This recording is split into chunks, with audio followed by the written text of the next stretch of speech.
Всем привет, с вами Алексей, мы находимся в Кловере, это Южная Каролина, и многие из вас, кто собирается в США, они спрашивали про работу автомеханика конкретно здесь, какие тут нюансы в работе, и конкретно сколько можно заработать, как устроиться, и вот поэтому решил вам такое небольшое интервью сделать с моим другом. Это американец, его зовут Джей, он работает автомехаником в США уже очень довольно давно, и он может ответить на такие самые обычные вопросы, кто народ приезжий задает, сколько тут американцы зарабатывают вообще в США. Поэтому, hello, Jay. Hi. How long you been working as auto mechanic? I got my first job at a shop about 10 years ago, back in 10 James. years ago? Yeah. Okay. So honestly, do you like it so far? There are things about it that I really enjoy doing. I like working with my hands. I like being able to fix things. There's a lot of job satisfaction that comes with taking something broken and having it work again, which I know you're familiar with that feeling. Yeah, I'm sure. I'm pretty familiar. But you're professional, I'm not so. Yeah. But dealing with management in some of those situations, and a lot of times you're dealing with people that work there that also don't know about cars, though. So it can get frustrating at times. And that part I don't like. I don't understand. Just let me fix it. Yeah. So why you decided to become a mechanic? Is I didn't really know anything about cars 10 years ago, and I needed a job. And a family friend was a lead tech at a shop. I just had to change oil. And as soon as I started doing that, I realized cars made sense to me, and I started learning. Within a year, I was doing things that some people don't do for about 3 years, and I just kept learning as much as I could and figuring it out, and just started working on more and more things. It just made sense, clicked. All right. Can you tell us about your typical day-to-day work tasks? In a main shop, generally, customer will come in, will tell you what the problem is, their car's making noise. They usually describe it very badly, and then you find why it's making that noise or what's going on, and then if they want you to repair it, they approve how much it'll cost, and then you fix it. And then aside from doing that over and over again, just got to keep your areas clean, safe, and organized so that you can keep working in an efficient manner. What are the common challenges the auto mechanics face in their day? Yeah. So I guess interact with customers. Yeah, if you have a job where you interact with customers, a lot of dealerships and bigger shops, they have a service writer who works in the front, and they deal with customers. So basically, they don't see mechanics at all. Yeah. If you work at a smaller shop, you will deal with customers. I've worked both the front end and the back end at some shops, and dealing with customers is probably the hardest part, especially considering most mechanical jobs in the U.S. are not hourly rate, they are flat rate, which means this job pays 10 hours to do. If it takes you 12 hours to do it or takes you 6 hours to do it, you still get paid that 10 hours. Yeah, so it's a kind of you have a book with hours which repair mainly use internet now. Websites like ProDemand or there's a Direct. Yeah, so what I'm trying to say, so if internet or just a book says 10 hours to replace head gasket, yeah, so they only pay for 10 hours, even it will take 20 or something, it's a broken rusty board or something like this. Tell me about this car warranties. What kind of a lot of manufacturers, whenever something breaks a lot that shouldn't, they will generally put it as a warranty bulletin, so people bring it back in and they'll replace it for free. And how much is the difference between warranty it can be regular? It can be anywhere from 20% less to 50% less. Okay, so it could be a lot. Yeah, sometimes some dealerships though will pay warranty. They'll pay the technician more than their normal rate to work on it to kind of balance it out a little bit. Do you need any kind of education to become auto mechanic or any certifications? Generally, there is that you need a high school diploma or equivalent. I didn't have any. I know a lot of friends in the industry that have went to specialty college for it, technical school, and they also, a lot of shops want you to have what's called ASE certifications, Automotive Service Excellence, and those certifications can help as well. Okay, cool. So what are your typical hours? So you work like 5 days a week. Yeah, I have. I work at a dealership that's kind of pretty laid back. Sometimes we work 5 days. Sometimes we work 6, depending on need. My personal hours there are 6 a.m. to 2:30 p.m. Typical shops are usually open from like 8 to 6, Monday through Saturday. Some stay open on Sundays. Some work late into the evening. Just depends on if it's a smaller shop or if it's a big like dealership or chain store. How has technology affected automechanic jobs? Mostly I'm asking about electric vehicles rising up in the United States. So what do you think will happen in the future? I feel like the push for electric vehicles are going to keep becoming like more and more of a thing, and they are a lot more difficult to work on. Yeah, so mostly it's all computers. And like some of the engines, like in the hybrids, don't even have belts, and it's they have like 2 batteries in it. The hybrid battery, you could kill yourself by accidentally cutting into that wire. It's a lot more dangerous. There's a lot more like training and stuff that you have to do to become efficient and like licensed into it. And the more computers they add, the more it's difficult to find what's wrong when things break. And what like about small independent shops? What do you think will happen with them? Because I know like dealerships kind of a lot of these smaller shops do suffer as these cars get more and more advanced, because like with the European cars, you have to pay extra to have higher diagnostic equipment and programs to be able to read their computers. And for some smaller shops, they just don't have the funding for that. Okay. Can you share like your worst experience the past year? In the past year? Yeah. Well, not past year. Like, my worst experience ever. Let's do like a worst one. Yeah, that was dealing with. I'd been doing it for just about a year. No, not even quite a year. I was still like learning my way around, and I was at a small shop, and there was this customer who came in a Volkswagen, and the car was not running good. All she wanted was an oil change, and so they started rushing me. Like as soon as I pulled it in the building, like she hadn't been there 5 minutes, she was like, I need to go. And I'm doing it. The guy comes, and the guy that works up front cashed her out before I even got halfway through. So I had none of my paperwork. I was told how much oil to put in it. Her dipstick was broken, so I couldn't check it. She drives down the road. Her car blows up. They made me pay for the engine. Oh shit! How much it cost? $50 a week for a year out of my checks. It was It's a lot. Yeah, it was. That's the thing about a lot of smaller shops is like if you mess up, they take it out of your check, and that wasn't even proven to be my fault. But because I was the last person to touch the car, they automatically shifted the blame to me. Oh man, it sucks. Yeah, I can imagine. I almost quit, but they would have held my whole last check, and I couldn't afford to at the time. And how many different dealerships you changed for the recent years? I've worked at several used car dealerships where they just deal in used cars. I've worked at a smaller shop and then a bigger chain, and I've worked at a Chevy dealership, mainly working on their used car department.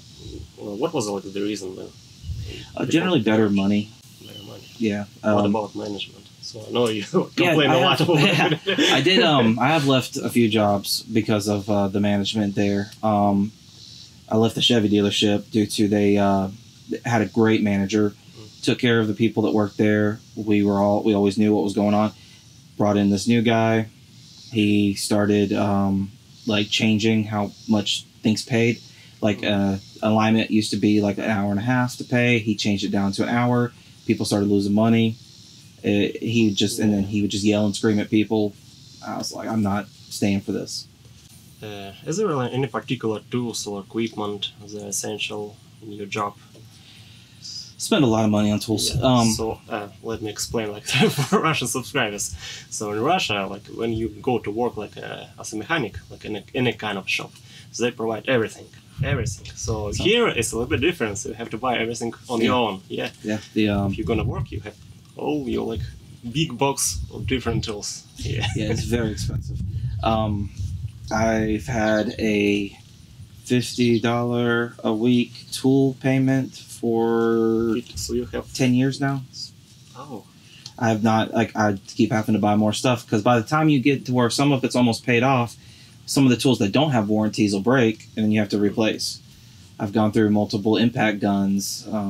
So if a person decided to work as automechanic, so what kind of amount of money he should spend on the tools just to start working on cars?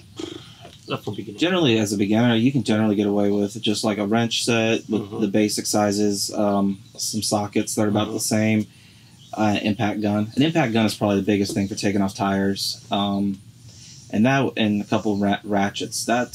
So you could probably get started for a few $100s.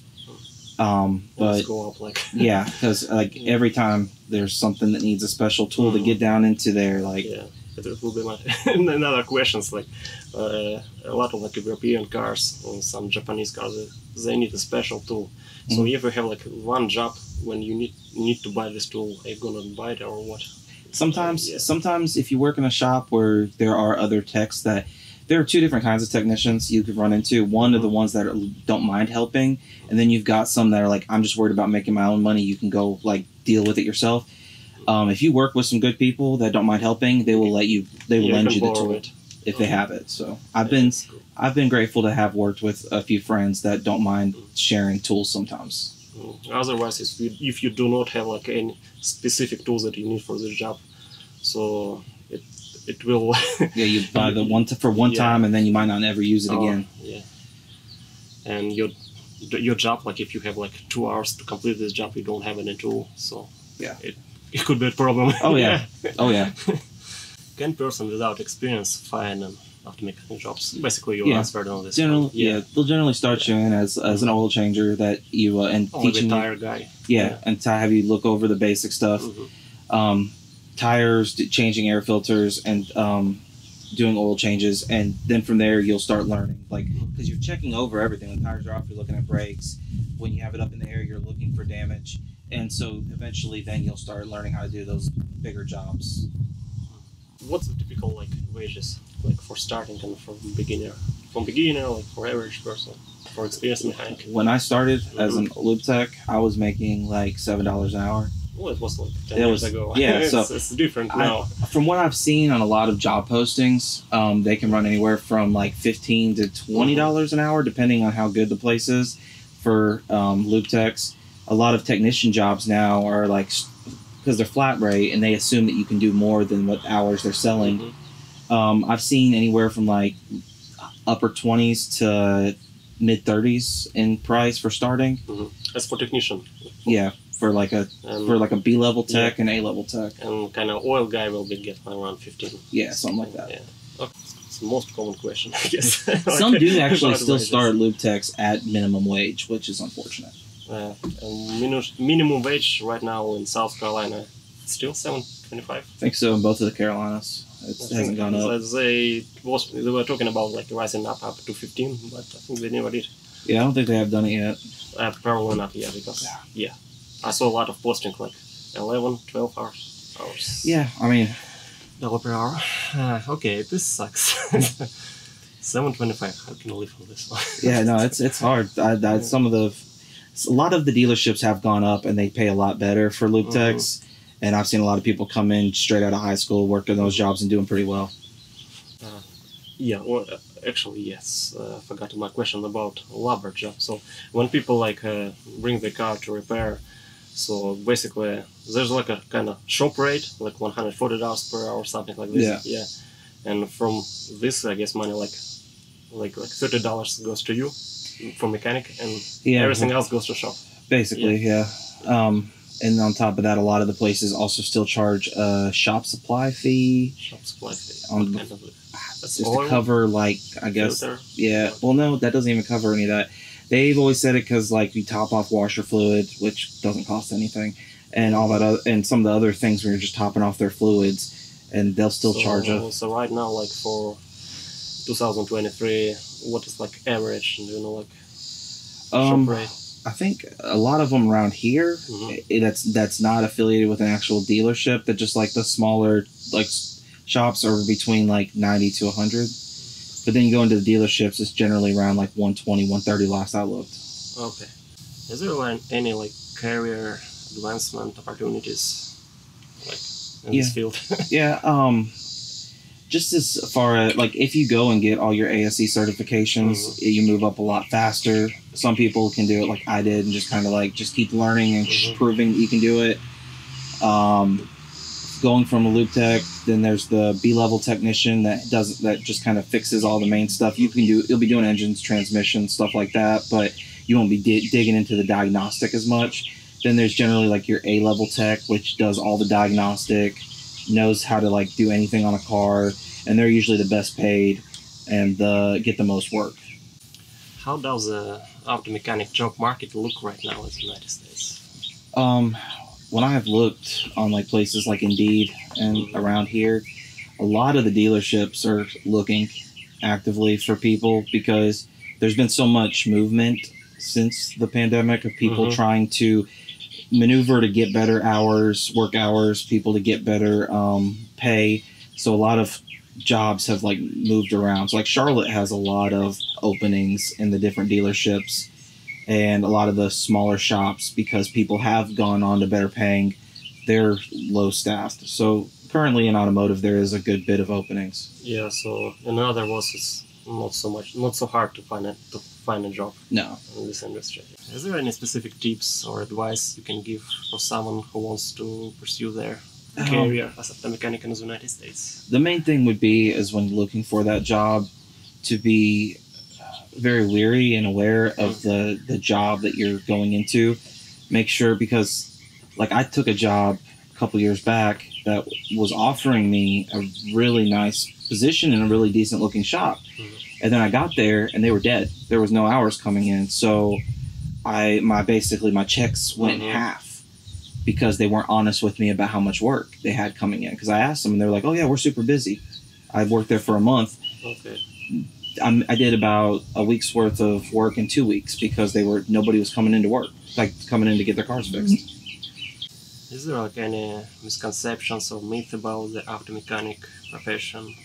After just saying that, this is going to be kind of funny, but not everybody is out to make a quick buck or be dishonest with people. There are a lot of good technicians that really are just trying to help people get their cars fixed and not trying to like lie about what needs to be fixed to make more money. There are, though, sadly, a lot of those that have been out there, and it makes the rest of them that are good look bad. Yeah, so much people don't trust. Yeah, and so you have to work extra hard to prove that you are trustworthy, and that's unfortunate.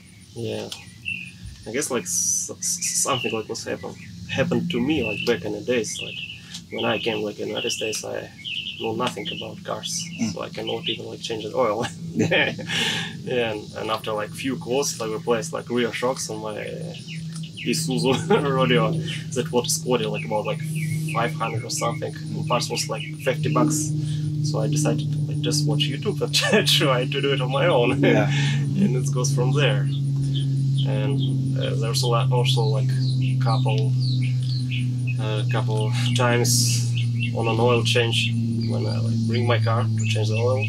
Then after the oil change, you took the dipsticks and it's completely dry. So what the hell? Yeah, there are some that are just going to try to take like as much money from you as they can, and it makes those of us that try to do a good job look. What's up with this oil, like this cheap oil change places? Like they change oil like for $20. Yeah, the idea behind it is you get somebody in the building for a cheap oil change and lose a little bit of money, but then you upsell. Like your filters are dirty, which if they don't show you the filter, never buy it. I always pull the filters out and take it to the customer so they can see how dirty it is. That generally helps you sell it anyway. They'll check all your fluids, like your transmission fluid needs to be flushed, coolant flush, brake fluid flushes, power steering flushes, all those that normal maintenance stuff that should be done every 20 to 50,000 miles.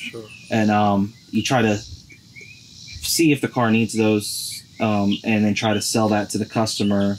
Like your serpentine belt's cracked, like it needs to be replaced. Then you add that price to that and make more money. That's the idea, is you get them into your building with a cheap oil change, and then you sell them all that extra stuff. Yeah, that's what I'm thinking about. Is it true that Americans like doesn't care about their car? Like, you know, sometimes you see a lot of trash inside the vehicle. Oh yeah, it's not typical at all in Europe. About a month ago, because I work at a used car, so it came from the sale, and the whole car, there was a minivan like we have, and all the seats were laid down, stow and go, and then this deep of just trash, passenger seat trash. I opened up the door and I was like, oh no. This is not good. Yeah, I do see a lot of cars come in that are completely trashed on the inside. Dirt all in there. Coins that are stuck in like dried drink. It's gross. Do you know like why there's so many like cheap cars on auto auctions? Well, right now, because of inflation, there's a major fear in the automotive industry of they call it inflation bubble popping. And then the price of used cars plummeting, like as far as worth. So right now, putting money into cars is a gamble, and a lot of them are afraid to take that gamble because they're not sure what inflation is about to do. So right now, there isn't a chance to get some decent cars cheap because the dealerships are afraid to buy right now. But that could change again because for a while there, it was that they were buying up everything and the price just kept rising. Yeah, like a year ago, completely different. Why people prefer like to trade in their car instead of like, selling it privately on Facebook? Or generally, it makes it easier to get it down. Like but when you trade in, they give like $300-400 or something. Sometimes depends on the car, but a lot of times, even if they only give you $300-400, and you could sell that car for like $2,000, but they would want a bigger down payment. They will like not take it. They'll make it to where you don't have to pay a down payment. Just give you that. Just trade in your $500 car. And so to some people it's more about not having to pay that down payment. Is it true that the dealership like makes more money selling used cars than new ones? Yeah, because they can mark it up for more and have a better profit margin than with a new car, because with a new car the manufacturers like Chevy, Dodge, Volkswagen, like they have the recommended sell price, and they can't make it more than that. So they know with each new car they're only going to make this amount of commission sales. Whereas with a used car, they own it outright and they can charge however much they want. Yeah. Okay. Can a person like without legal status get a job in this industry? Like legal as without, in like a citizen? Without visa, without like work authorization. Generally not in the more commercial shops. You can generally find something in like the more private owned sector. Small independent shops. Yes. You have there are people that work in those that aren't. Okay, well, I think the last one. Can you share like any advice for aspiring automechanic who are considering immigrating to the United States and pursue like this career? Yeah. Just like I said before, just mainly like pay attention to what you're walking into. Make sure if you have a chance to talk to people that already work there, it's worth doing, because most of the time they will tell you if it is a good place or not. And just when you are working, make sure you write down everything you see to cover yourself. Yeah, sure. Yeah. All right. Well, thank you, Jay. Yeah, no problem. Thank you. Thank you for watching. Like, dislike, subscribe, whatever.